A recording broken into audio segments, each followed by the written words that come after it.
A few years ago, I decided I needed a major life change. Everything seemed to be going downhill. My finances, my mental health, my life. I would go weeks without sleeping sometimes as the heavy traffic passed through the city streets down below.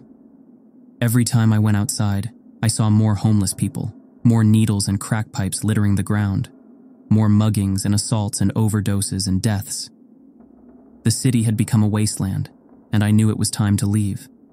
I had no girlfriend, no wife, no kids. My parents had both died a few years prior, and I barely talked to my siblings anymore. I had nothing to tie me down to this place where I felt like I was dying inside a little more each day. That was when I sold nearly everything I owned, got in my car, and drove up to Alaska to try starting anew. I bought a small cabin and a plot of land in the middle of its majestic mountains and dark, enchanting forests. In the winter, the northern lights would shine through like the eyes of God, sending out divine trails of light that danced through the sky in cosmic waves.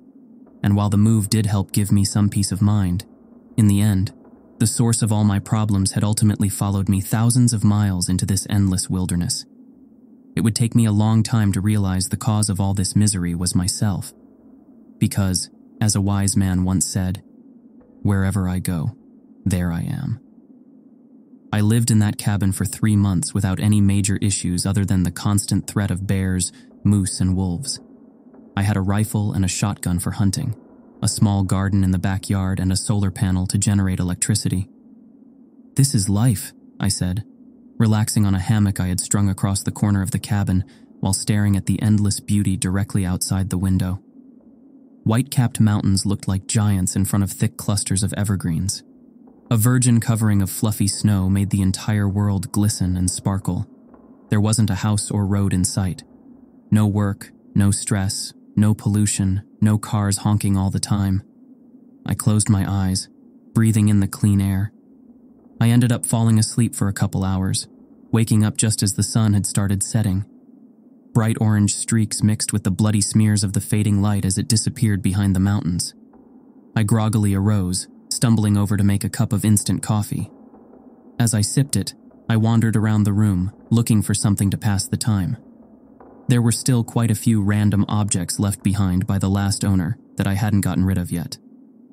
I had moved in to find a stocked bookshelf filled with classics by Philip K. Dick, Isaac Asimov, and Robert Heinlein. Bored, I started rifling through the collection, looking for something good to pass the time. As I shuffled past A Maze of Death and Ubik, something caught my eye. A black, leather-bound book with no title or author name stood there, its cover faded with time and wear. Curious, I pulled it out and opened it. I saw the cursive scrawled across the pages in a neat copperplate script and realized it was a diary left behind by the previous owner. The first entry was dated January 9th, 2015. This is what it said. "I don't know if I'm going crazy or not. I went into town to talk to my therapist yesterday, and she said I should try writing everything down. She talks to me like it's all in my head, but I know it's not. When I first moved into the cabin, it seemed like paradise. I never thought in a million years that something would be slinking around at night. I never thought it would be hiding under my bed, peeking in windows, and following me like a shadow. Right now, I'm snowed in with a cup of coffee in one hand and my pistol in the other. I can't sleep anymore. I keep hearing something shuffling around under the bed. Sometimes, I think I even hear ragged breathing, as if a corpse with dirt in its lungs had come back to life. I've caught glimpses of that thing in the darkness. Whatever it is, its skin is loose, almost falling off the bone. It almost looks like a naked, emaciated man. Its eyes are rotted and dark, its back hunched, its spine twisted and jutting out like tumors. It moves in this slow, jerky way, but I can never seem to catch it. Its body seems broken and out of alignment. Its legs bend the wrong way sometimes. By the time I turn on the lights or try to take a video of it, it's always disappeared. But its fetid odor remains. It lingers in the cabin like a sweet-smelling, spreading infection. I don't know what it wants from me. I want to leave, but with the storm raging outside, I'm stuck here, unable to get all the way back to town. The snow surrounds the cabin in mounds 5 feet high, I feel like a prisoner caged with a rabid beast, not knowing when it will strike. My wife claims she hasn't seen or heard anything, but she keeps vanishing on me. Last night, she disappeared in the middle of a snowstorm. Where did she go? I asked her in the morning, but she said she was here the whole time. She didn't remember anything. There's no way she went into town. There wasn't time, and the trails were impassable that far down. Something's going on here, but I don't know what it is. I'm really scared for our lives. I slammed the diary shut, not wanting to read anymore. I didn't want to become infected by some kind of contagious cabin fever. If the last owner had gone insane in the mountains and started hallucinating naked corpses crawling around, I really didn't want to know. I shoved the diary back in the bookshelf, going for A Maze of Death instead. I tried to forget what I had read in the diary as I flew through the novella. All night, I tried to get the image of the naked, twisting man with rotted eyes out of my head, but I couldn't. I eventually fell asleep right before dawn. But, as my eyes were closing, I thought I saw a silhouette in the window. A starved man with excited black eyes that seemed to be rotting out of his skull. I thought I saw him put his inhumanly long fingers against the glass as he leaned forward. I blinked, sitting up and glancing out into the white, snow-covered wonderland. There was nothing there. Another hunter occasionally followed the deer trails near my cabin. A frozen lake stood a quarter-mile away, the surface white and covered in thick drifts of snow. I bundled up, deciding to go outside for a hike in the frigid dawn. I strapped on my snowshoes and grabbed my shotgun, as I always did when I went outside. I never knew when a polar bear might be waiting around the next tree, after all. I opened the door, seeing footprints pressed into the snow all around my house. At first, I thought it was that silhouette I had seen, the nightmarish thing from the diary. But the footprints didn't go over to my window. They followed the trail 20 feet away, veering off towards the frozen lake at the bottom of the hill. I glanced down in that direction, seeing a black figure plodding slowly forward. "Steve!" I cried, recognizing my only neighbor in a 4-mile radius. He had a cabin about a mile away on his own little plot of land. He jumped, clearly startled by the sudden noise. His black snow pants and heavy fur coat swished together as he spun, raising his rifle high. When he saw me, he immediately lowered it and put a gloved hand up in a friendly greeting. "Hey, Josh, surprised to see you up this early," he yelled over the muted, wintry landscape. Sounds always seemed different after it snowed, as if all the noise in the world had become faded and dead. "Yeah, I've been having a little trouble sleeping," I said, slinging my shotgun around my shoulder. "What are you doing anyway?" "Just a little hunting, you know," he said, giving me a sly wink. "Animals are always most active around dusk and dawn, it seems. That's when I always have the best luck anyway." He stepped close to me, staring me in the eyes. "You do look like shit. Those bags under your eyes are big enough to carry groceries in." "Yeah, trust me, I know." "Hey, this might sound a little weird, but did you know the previous owner of this cabin?" I asked. Steve's wrinkled old face fell into a scowl. His expression immediately became guarded and distant. Sure, we met," he exclaimed bluntly. He seemed to be searching my face for something, but I didn't know what. His reaction left me feeling off balance and nervous. "Is he still around?" I said. Steve's scowl deepened. "Buddy, I don't know what this is about, but he's dead. He's been dead. He died in that cabin, actually." He pointed a finger at my home accusingly. With those words, my heart seemed to drop into my stomach. Waves of dread flowed through my body like water. How did he die? Like a heart attack or something?" I asked. Steve's gaze turned downwards. He didn't meet my eyes. "Do you know that Alaska has the highest missing persons rate in the entire United States? It's not even close. In fact, for the population size, we have far more people who go missing and never get found than anywhere else. They even have a name for it. The Alaska Triangle," Steve said. "And we're square in the middle of it." I stared blankly at him, wondering where he was going with this. It seemed like a way to avoid answering my question. "No, I didn't know that," I responded. Steve nodded, raising his head again. He heaved a deep sigh. "Look, the thing with the last owner and his wife, It's somewhat disturbing. If you really want to know, I'll tell you. But it's certainly not going to help your peace of mind. And it definitely isn't going to help you get some sleep. I want to know, I insisted instantly. The wind started to whip past us. Flakes of ice and snow flew sideways in the sudden currents. Let's go back to your cabin then, Steve said, pulling his heavy fur-lined hood off and shaking out his long black hair behind him. I could use a bit of whiskey to warm up. We sat down with a bottle of Johnny Walker and 2 shot glasses. I wasn't much of a drinker, but Steve certainly was. He chugged 3 shots in the span of a minute. I sipped at mine, drinking half and putting it back down on the coffee table with a thunk. Steve grunted, hissing through his open mouth for a moment. Ugh, that's the good stuff, he said, slamming his chest as the burning liquor worked its way down. Steve looked up at me with a new sparkle in his eyes. Huh, so you want to know about what happened to Will Lenning? Well, I'll tell you that no one really knows the whole story. I used to see him occasionally, come down and have a drink and talk. We all know each other around here, obviously. I nodded, motioning him on. He seemed like a normal, upstanding guy. He kinda reminded me of you, actually. A young guy trying to escape the hustle and bustle of the city life, the cancer of the American dream. Well, he was here for maybe a couple months, I don't know. Everything seemed fine. We used to go skeet shooting occasionally, have a beer, you know. We'd get together with a couple other hunters who live closer to town and sometimes play some poker. I never saw anything odd about Will. I never could have predicted what happened to him. He heaved a long sigh at this, looking out the window at the sharp mountains with an expression of nostalgia. Well, what happened to him? I asked, encouraging him to go on. He started talking about seeing someone peering in through his window at night. He talked about hearing sounds from under his bed while he was laying there in the dark. Sounds like diseased breathing and shuffling. He started keeping all the lights on in his cabin 24 hours a day. Steve leaned close to me. A glimmer of fear rippled across his pale, wrinkled face.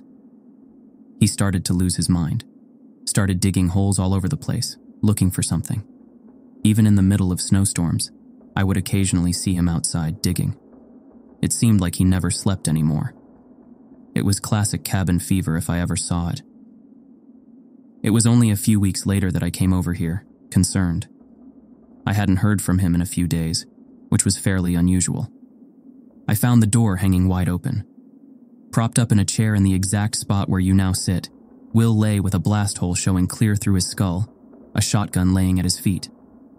And next to him, I found a blood-stained diary open to the middle page. The last entry was stained with blood spatter, but still visible. I remember leaning down and reading it. It was only a few sentences long. I glanced over at the bookshelf with the same diary, saying nothing. It said something like, "I see now what's going on. The twisted man is leading me to the truth. Today I will finally find it." And that was his suicide note? I asked, my heart hammering in my chest. He nodded. Yeah. I went into town and got some rangers to come check it out. Eventually, they got cops and CSI there. They took all the stuff as evidence, including the diary, he said. Good riddance, I say. Reading something like that is never beneficial. Sometimes delusions spread like a virus, you know what I mean? I did, but I said nothing. I glanced back at the diary, its black leather cover gleaming like a crouching snake. And I wondered, if the police took the diary as evidence, how did it get back here?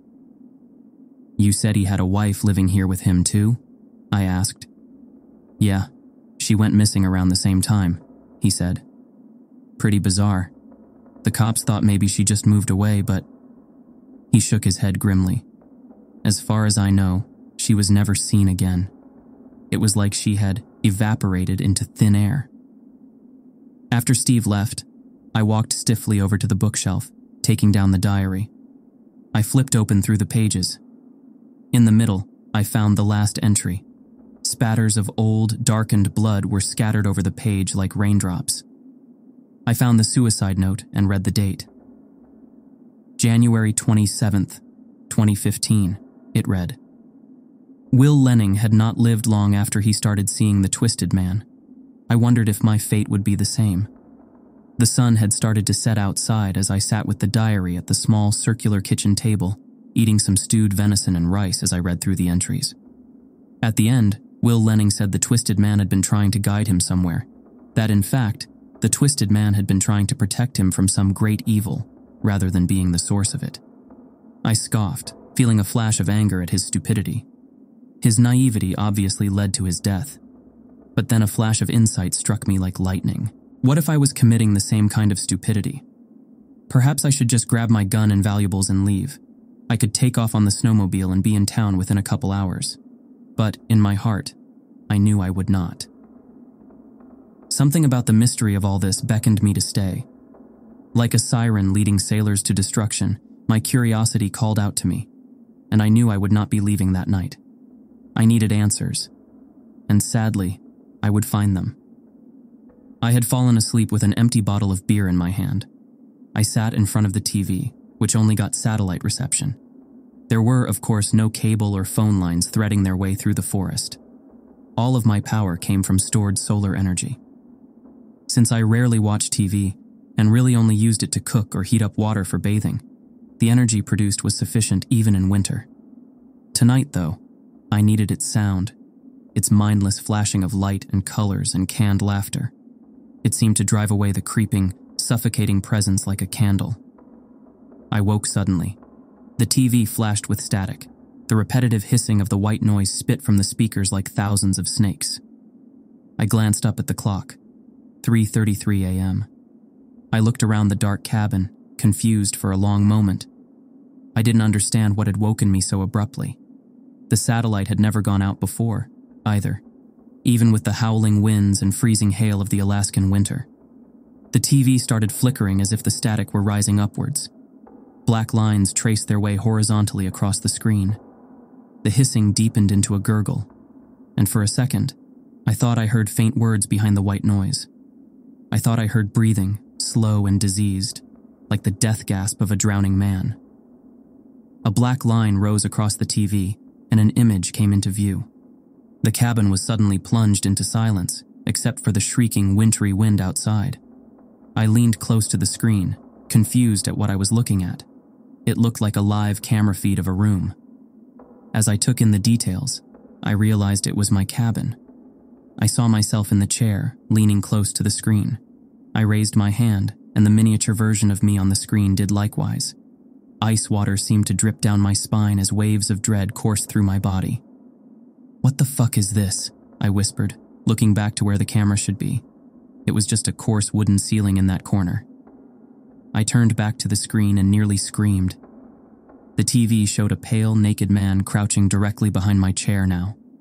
With jerky movements, he rose, his broken spine twisting and shivering. A hissing voice rang out from the speakers. It spoke as if it had dirt and writhing maggots in its throat. "He is a killer, the shadow of death," it gurgled. "Many have fallen. Many lie buried across this forest. You will be next. He is watching you." Long, broken fingers with blackened nails reached out to touch my shoulders. I jumped out of the chair, stumbling back as I spun around in terror. My back smashed into the TV, and it fell to the floor with a shattering of glass and an explosion of light.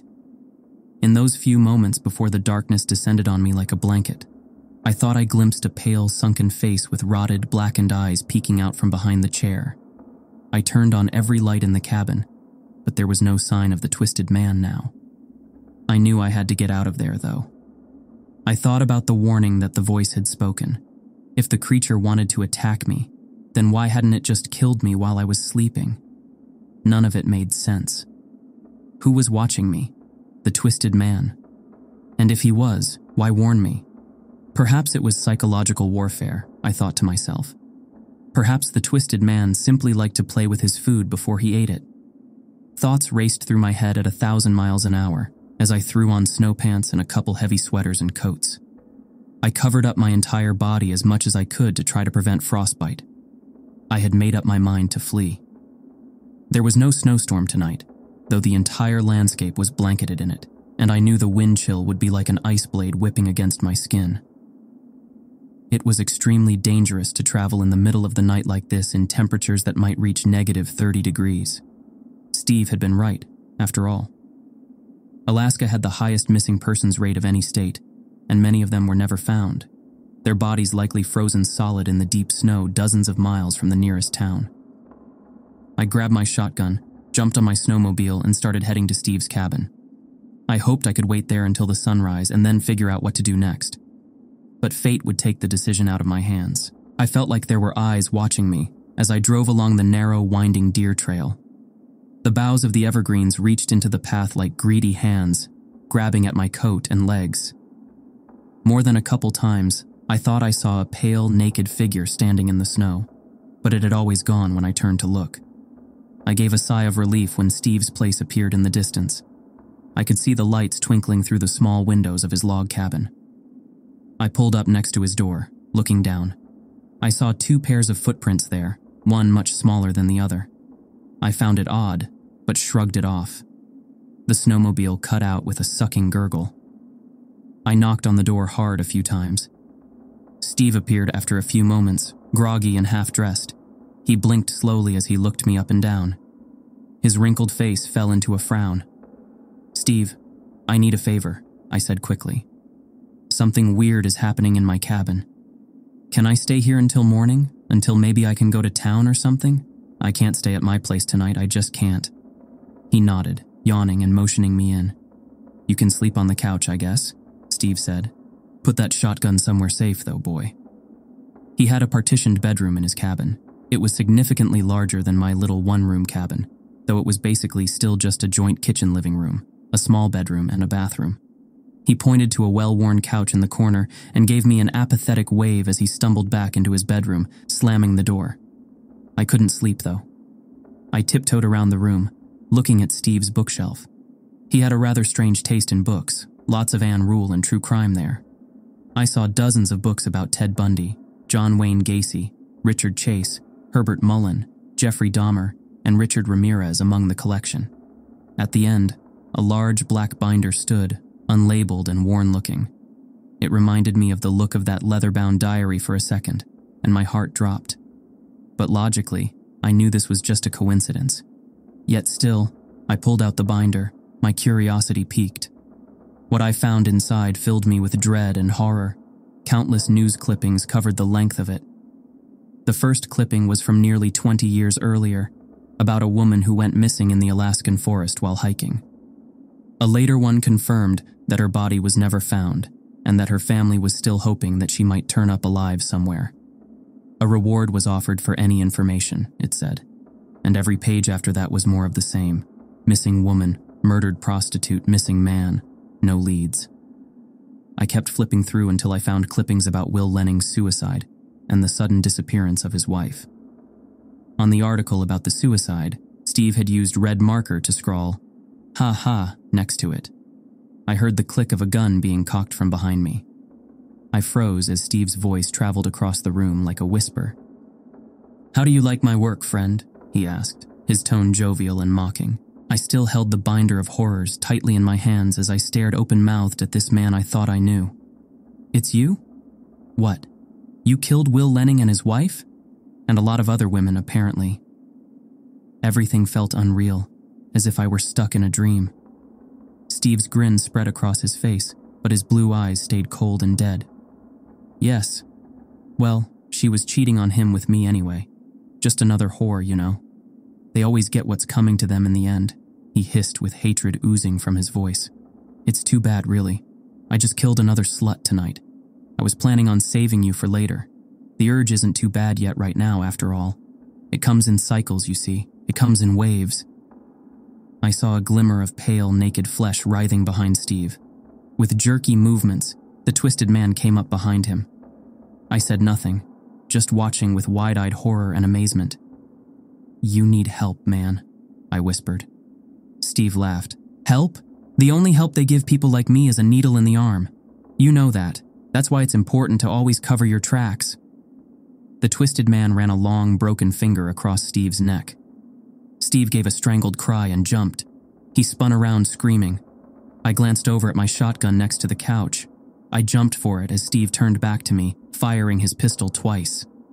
The first bullet soared high above me, raining wood splinters down on my head, but the second ripped into my leg. A cold, burning pain ran like fire up my shin. I screamed in agony and battle fury as I gripped the shotgun, spinning and firing. Steve's head exploded as the slug ripped through his brain. His forehead collapsed like a smashed melon as bone splinters and blood sprayed the wall behind him. The twisted man stood there, hunched over, grinning up at me. I felt warm blood gushing from my leg as I stared back at him, breathing hard. I wondered if I was dying. You weren't after me at all, were you?" I asked. "You were after Steve." But the twisted man said nothing. After a long moment, he slinked back into the shadows of the bedroom and disappeared. As night crawled its way toward morning, I thought back to the words the twisted man had spoken through the TV, suddenly understanding everything. He is a killer, the shadow of death. Many have fallen, many lie buried across this forest. You will be next. He is watching you. He hadn't been trying to hurt me at all. He had been trying to warn me. He had probably tried to warn Will Lenning and his wife, too. I wrapped my leg in gauze, gritting my teeth. The wound looked puckered and deep, but I could still move my foot, and the bullet had gone clean through the flesh. I poured alcohol on it, screaming in pain as it burned its way through my skin. After rummaging through Steve's bathroom, I found some prescription painkillers and swallowed a handful of them with a beer. I knew I would need the opiate high to get through the pain of riding into town with a mutilated leg. As the sun finally rose, I made my way outside the blood-stained floors of the cabin to my snowmobile. Before I left, I glanced back at that horrid place, the scene of so much torment and death. In the open doorway, the twisted man stood, his back hunched, his rotted lips grinning at me. His hand lifted up into the air with jerky movements and waved. I waved back as I started the engine and headed into town.